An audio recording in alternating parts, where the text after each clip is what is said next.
सगळ्यांसाठी पांडुरंग पंढरपूरमध्ये, पण आपला पांडुरंग देवाघरी गेलाय. तुमचं नाव सांगा.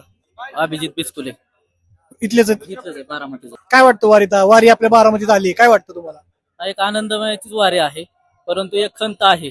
ते आमचं महाराष्ट्राचं लोकनेते होते अजितदादा पवार, ते ह्या वारीत नाही. एवढीच एक खंत आहे. म्हणजे आज सगळे वारकरी महाराष्ट्रातून वारकरी बारामतीत आल्यात आणि पांडुरंगाच्या भेटीसाठी निघाल्यात, परंतु आमचे दादा यामध्ये काय दिसत नाही. ही एवढी खंत आहे. या वारीमध्ये दादा नाहीत, हे खंत आहे. सगळ्यांसाठी पांडुरंग पंढरपूरमध्ये, पण आपला पांडुरंग देवाघरी गेलाय. जे दादा होते हे महाराष्ट्राच्या विकासाचे वारकरी होते. म्हणजे त्यांनी जे दिलं ते पूर्ण महाराष्ट्राकरता दिलं आहे आणि त्यासोबतच बारामतीसाठी भरभरून दिलेलं आहे. त्याच्यामुळे बारामतीकर असतील किंवा महाराष्ट्र असेल की निश्चितच दादांना कधीच विसरणार नाहीत. आणि पांडुरंगाच्या रूपाने आम्ही दादांना इतके दिवस पाहत होतो. काय रे, विसरलात तर नाही ना दादाला?